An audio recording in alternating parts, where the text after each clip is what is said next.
Hello students, I am here with another video from the chapter of class 10th NCERT book, that is metals and non-metals. Before starting today's video, I would like to tell you all that so far we have discussed about the definitions of metals and non-metals, and we have discussed about the properties of metals and non-metals, where we have discussed about the physical properties of metals, and also we have discussed about the physical properties of non-metals. And in the last class I have discussed about the chemical properties of metals and non-metals.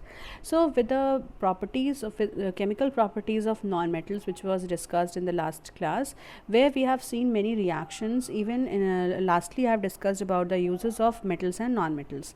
So with these concepts, with keeping these concepts in our mind, I'll discuss about the minerals and the ores. I'll discuss about the extraction technique, occurrence of metals. Where are these metals occurring and how are these being extracted? Before extraction purpose, before these topics, I would just like to remind you that how these metals and non-metals are going to react. So this was also discussed in the previous lectures, but still it has some use in this lecture also, so I am revising it. Where the metals and non-metals, how do these metals and non-metals react? We know that these metals are having a tendency to lose electrons. Okay, so these metals are known as electropositive elements. Why electropositive? Because I told you that these metals have a tendency to lose electrons, and if losing electrons means if electrons are coming out from an atom, then it is left only with the positive charge. It means it is completely positive in charge in its nature. That is why it is known as electropositive element, because it is having excess of positive charge as compared to the negative charges. Now the atomic number of, for example, the atomic number of sodium is 11, where its configuration is 2, 8 and 1. As you could configure the electronic configuration, where this sodium has one electron in its valence shell, which could go out from this sodium and to make these metals very stable in its condition. Next is that magnesium is also having the configuration of 2, 8 and 2, where atomic number was 12, and it could give out its atoms two electrons to make a stable configuration. Fine. Next is that non-metals, these have a tendency to gain electrons, and if these have a tendency to gain electrons, that means electrons are more in number. Now they could gain from it, they are having insufficient electrons I want to say, and they could gain some more electrons to make a stable electronic configuration. Now if we compare these positive charge and the negative charge in non-metal, then what will happen? It is going to be more. The negative charge is going to be more. That is why they are known as electronegative elements. The atomic number of chlorine is 17, where the electronic configuration becomes 2, 8 and 7. 7 means it is again an unstable electronic configuration, where the one more electrons it needs to become stable. So what does it do? It is going to gain electrons.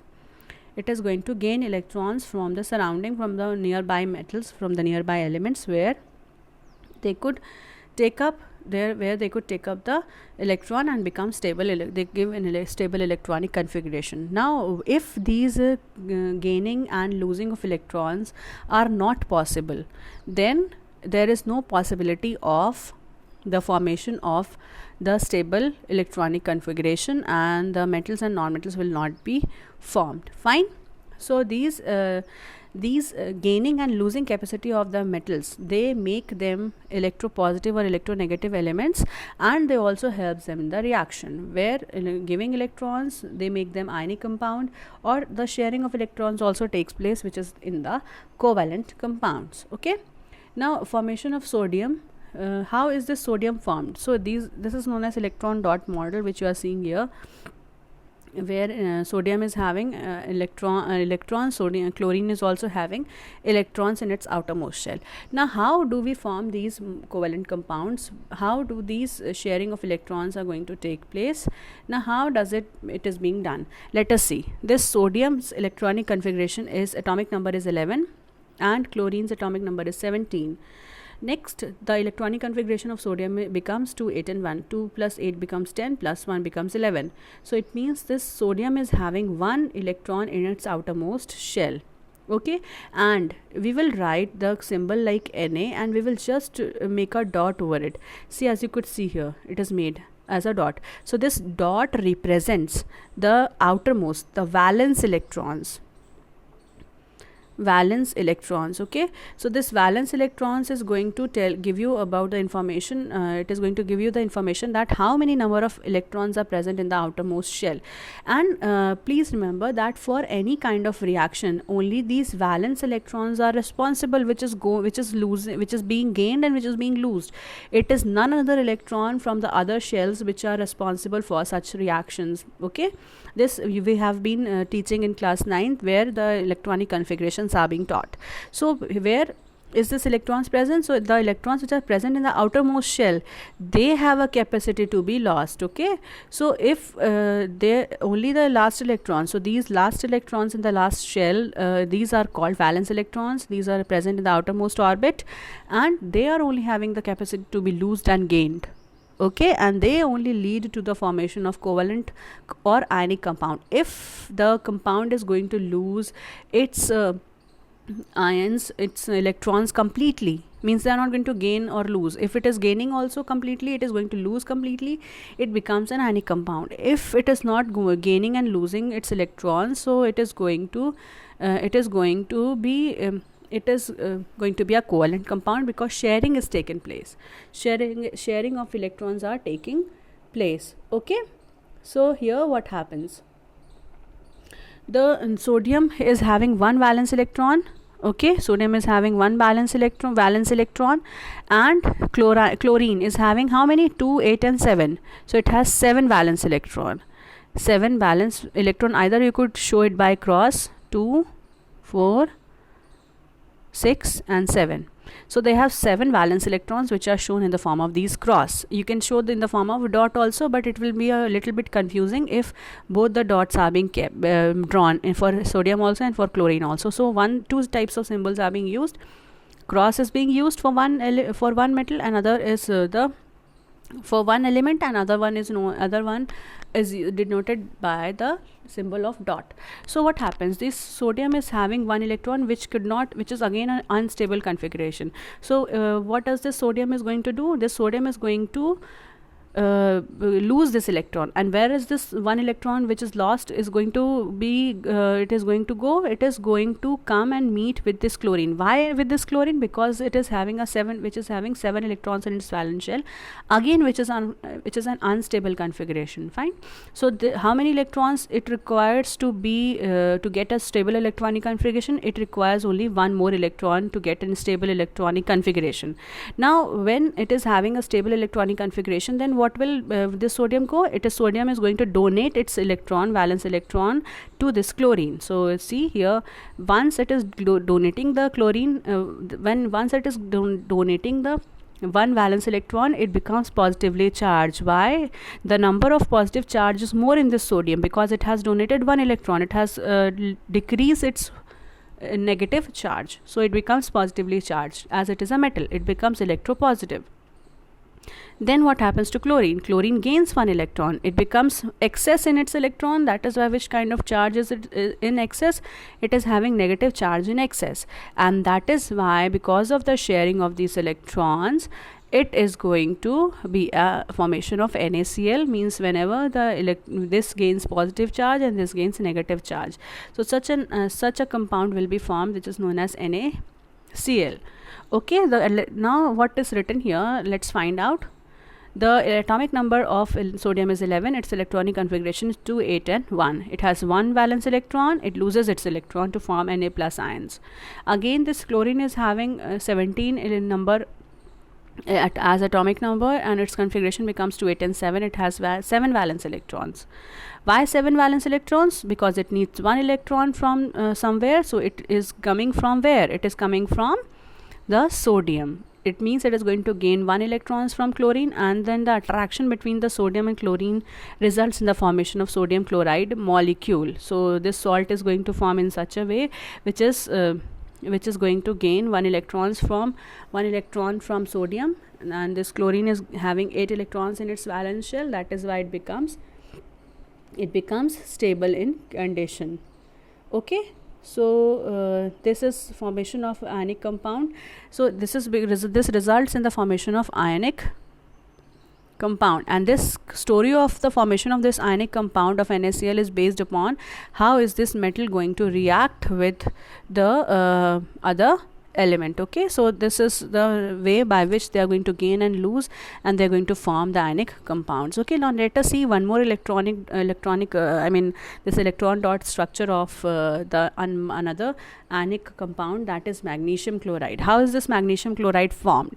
Now, have you all understood about the formation of formation of such an ionic compound with the help of the donation of the electrons? So sharing is not taking place, only the complete donation of these electrons are taking place. Now for that we require atomic number of magnesium. So magnesium is having atomic number 12, and its atomic electronic configuration becomes 2, 8 and 2. Why 2, 8 and 2? Because it is 2 plus 8 becomes 10 plus 2 it becomes 12.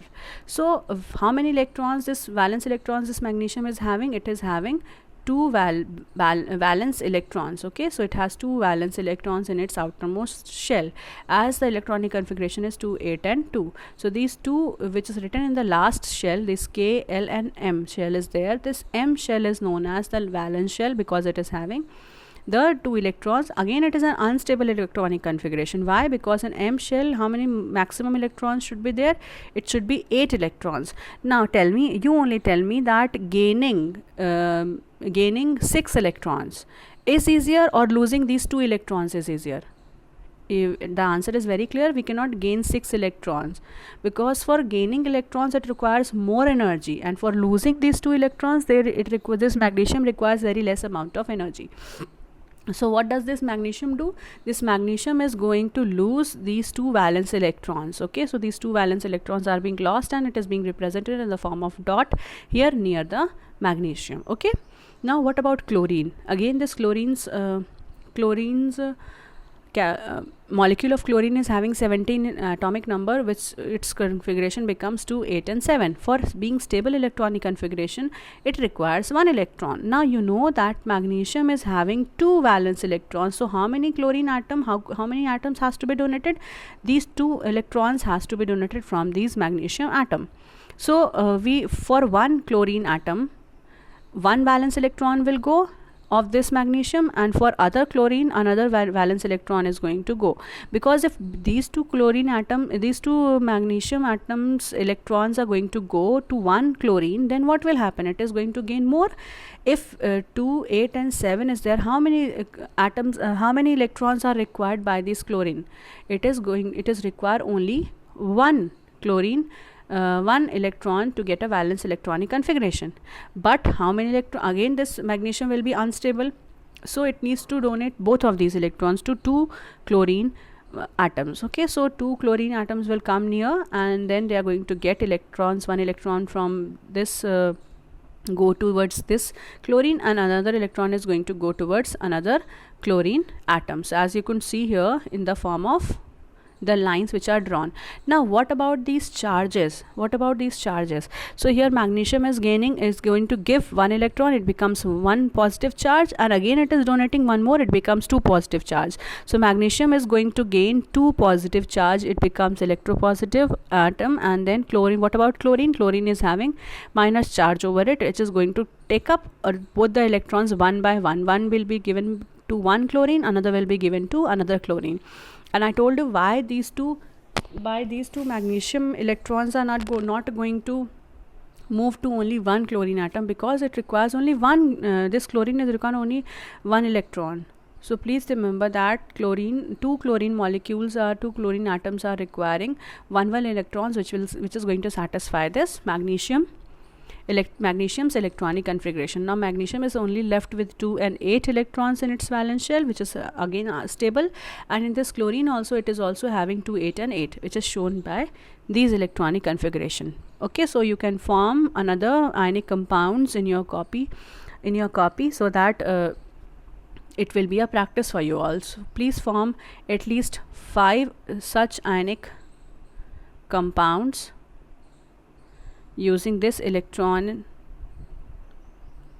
dot structure.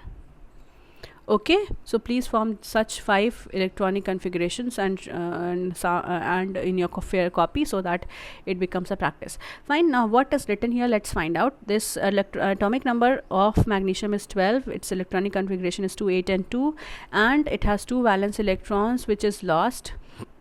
It loses 2 electrons and becomes magnesium 2 positive charge. The atomic number of this chlorine is 17, and its electronic configuration is 2, 8 and 7, which has 7 valence electrons.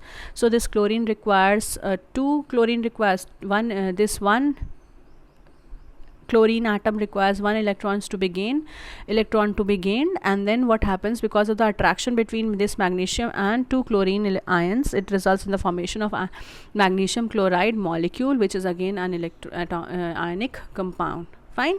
So this was about the formation of the magnesium chloride and the magnesium, and about the sodium chloride, and many other ionic compounds are there which you could see. Fine. So the properties of ionic compound means they have a very high melting and boiling point, and they could be formed because of the gain and losing of the electrons. Okay, their physical characteristics means ionic compounds are solid in nature, they are hard. So ionic compounds and electrovalent compounds. So these are the properties of ionic compounds. Let's see. So they are formed by the complete transfer of electrons. Please remember, they are formed because of the complete transfer. As you could see here, 2 electrons are there in the outermost shell. Both of them are donated to some molecule, so to some other atom which is electron deficient. And these chlorine means these are the nonmetals which are electron deficient compound which requires electrons. Okay, so it is being donated to chlorine. So their transference of electron is taking place, so which makes up the ions. Similarly, when they are crystalline in their solids, and these are crystalline, they have a very high melting and boiling points, because the transference of electron is not very easy as we think of, and they're very much soluble. And some of the insoluble organic solvents are like petrol and kerosene, which is not going to be soluble. Okay, so mostly they are soluble, but some of the insoluble substances are also there, which is going to be soluble in the compound, insoluble in the water. Next is they conduct electricity in the molten state of solution. You could see by using these setups, which is used in electrolysis, where you could put these salt solutions of NaCl, and you will see that sodium will be found on one electrode, and the chlorine will be released in another electrodes, because it is from the positive electrodes in the form of bubbles.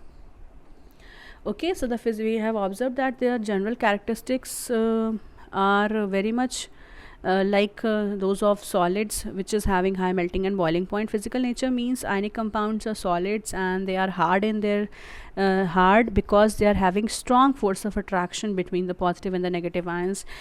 Okay, so they are having positive charge also. Magnesium is positively charged, and this chlorine is negatively charged. Okay, so this is what is about the positive charges also present, negative charges also present.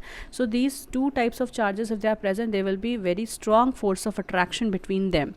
So they are having strong force of attraction between the positive and the negative ions.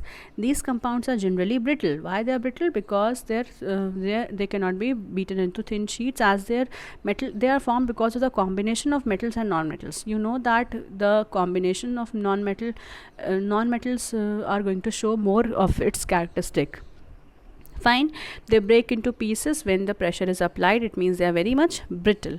Next thing is that they are having very high melting and boiling points. Why they are having high melting and boiling points? See, I am going to give you the data about the some of the melting points. Like NaCl is having the melting point of 1074, and its boiling point is 1686. Similarly, this lithium chloride is having 887 melting point, and the boiling point is 1600. Okay, so it is more above 1000 degrees Celsius. This melting point and boiling point is above 1000 degrees Celsius. See.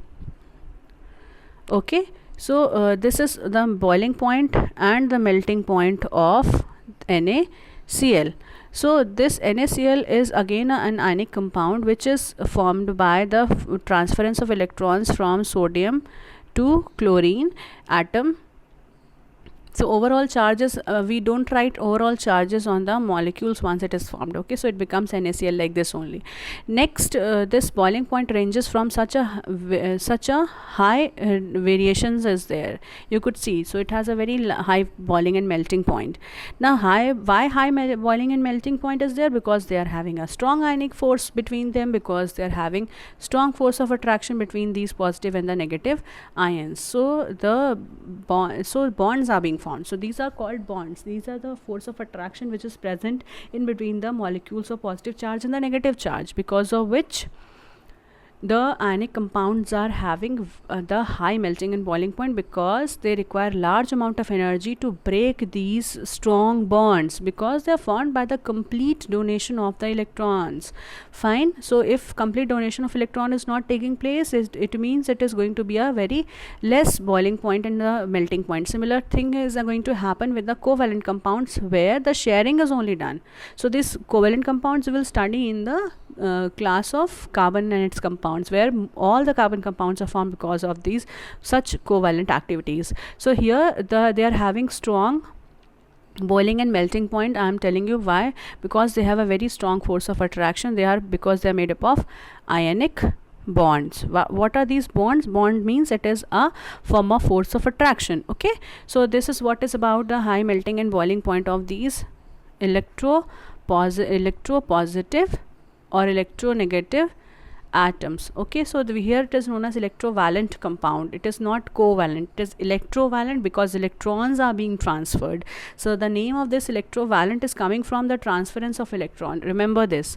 Next thing is that the solubility of this. So it is clear, I think, melting and boiling point, why it is high? Because they are having it requires large amount of energy to break the strong inter-ionic forces. Okay, so they are also known as inter-ionic bonds or inter-ionic forces, because it is a force of attraction between positive and negative charge. And you know that positive and negative charges, if they are opposite in nature, it gives a greater strength. Next is the solubility. Electrovalent compounds are generally soluble in water. Okay, why they are soluble in water? Because these are in the form of salts. Okay, so these are salts and they could have a very high capacity to be dissolved. But some organic solvents are there, like petrol and diesel. These have petrol and kerosene. These are the insoluble organic solvents which also show the ionic property, but they are insoluble. Fine. So these are the exceptional cases, please remember. Next, what about the conduction of electricity? The conduction of electricity means they are highly conducting in nature. Why they are highly conducting in nature? Because they are having ionic bonds in it, and they have positive and the negative charges. It means if they have positive and negative charges, they could help in the formation. They could help in the flow of electrons, because they are conducting in nature. Already they have positive and negative charges in them. So if you are going to solve this concept of formation of electrons in the solution, and if it could allow the electricity to flow through them, it means it is highly conducting. And we could use such setups if they could produce electricity, as one such setup is given here, where the wires are being where the circuit is being made with the help of battery. Now two electrodes are there, positive electrode and the negative electrode is there. Okay, so what happens when and this is being joined with the help of a bulb. So what happens once this circuit is being closed, once this circuit has been closed after putting the salt solution in it. So for example, you have NaCl in this in the form of aqueous solution plus H2O. So then what will happen? This is going to give electrons, and conduction of electrons is going to take place, and it means that electricity is flowing. It means that the bulb will be glowing. Similarly, if you are putting the tap water in it or any other compound which is not allowing the electricity to flow, it is not going to glow the bulb. So in this case, bulb is not glowing, and in another case the bulb is going to glow. Okay. Next is that conduction of electricity. The conduction of electricity through an ionic compound in water contains iron. Why in water contains iron? Because these ionic bonds are going to be broken. Ionic bonds break when it is being dissolved in water, as they are soluble in water. When they are soluble in water, they are going to conduct electricity, because ions will be again be free. If ionic bond is not there, then magnesium will be in the different in the ionic form, +2 form, and chlorine will also be in the negative form. These two will be these two atoms will be separated out. So if, and this chlorine is going to flow in the form of charges, and it is going to give rise to electricity, and it helps the bulb to glow. The solution of ionic compound in water contains ions, and it also moves in the opposite electrodes when electricity is passed through them. And because of the movement of such ions, the solid this solution of the ionic compound becomes conducting in its nature. Fine. Now it becomes conducting in the nature. Next thing is that, but these ionic compounds are solid in state but do not conduct electricity because of their rigid structure. Please remember, these salts which are formed, these magnesium chloride or NaCl, if you are putting powder in it, instead of putting solution, you are putting powder. Okay, so they are not going to conduct electricity. Why they are not going to conduct electricity? Because they are crystalline solids. They have a definite shape. They have a rigid shape, which is not going to conduct ions, and the electricity is not moving. Then what happens? The ionic compound conducts electricity in the molten state. This is possible in the molten state only, where the electrostatic force of attraction between the oppositely charged ions are going to overcome due to heat. So what happens, and how is this bond being broken? Since the electricity is passed through this battery, what is happening? This current is passing from the current is developed because of the potential difference here. So potential difference is high. It means it is going to give rise to the continuous amount of flow of electrons, which is going to give rise to the electricity, and it helps in the flow of electrons from this charge, from this solution to the next electrode, which helps in the bond breaking. Now this electricity which is coming from this battery, it is going to give heat, and because of this heat, the ionic bonds break. So this ionic bonds break. MgCl, if it is there, MgCl2 is there, then what will happen? The magnesium and chlorine will be separated out. The ionic bonds are going to be broken down. Why it is broken down? Because of the heat is being produced from this from the compound, because of the electricity generation from this battery, and because of the heat, the strong ionic bonds are going to be broken down. And if it is broken down, it means because of heat it is breaking down, and the amount of electrons are going to be increased. And if the amount of electrons are going to be increased, then continuous flow of electricity will be there, and the bulb will glow. Now please remember, in solid forms it is not happening. Why it is not happening? Because the ionic bonds are going to maintain its shape. The ionic bonds is not going to be broken, and if the ionic bonds are broken, then only the electrons are going to flow, and then only the charges are going to develop, and then only the electricity will flow. And these facilitation of the electrons is given by the aqueous solution. Now in the aqueous solution, what happens?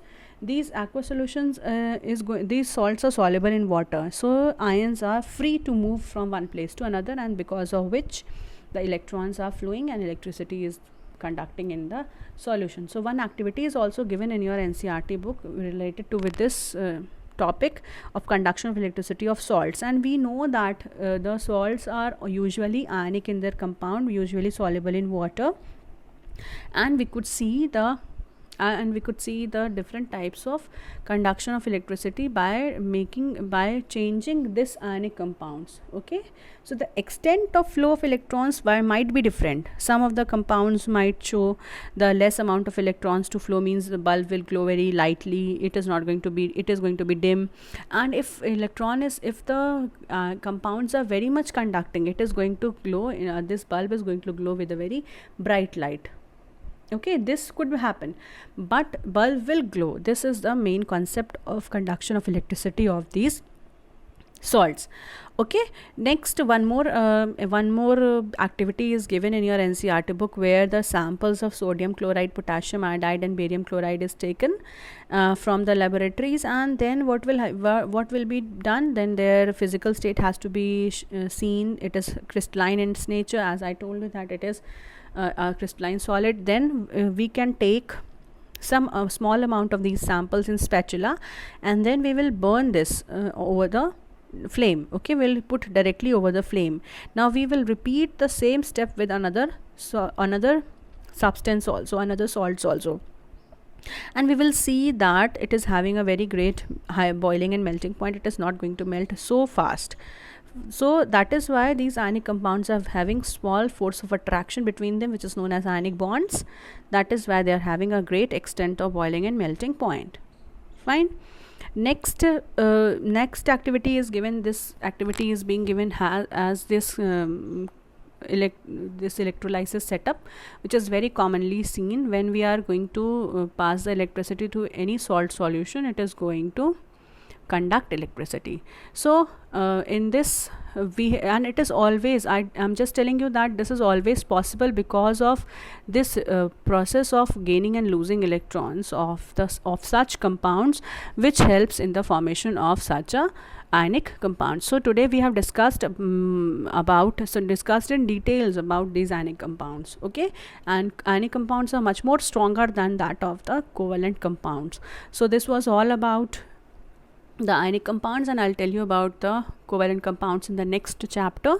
But before that, I have to complete this chapter, which has some more topics to be left. Okay, then we are going to go on to the next topic in the next video. That's all for today's in the video. I will meet you all in the next video.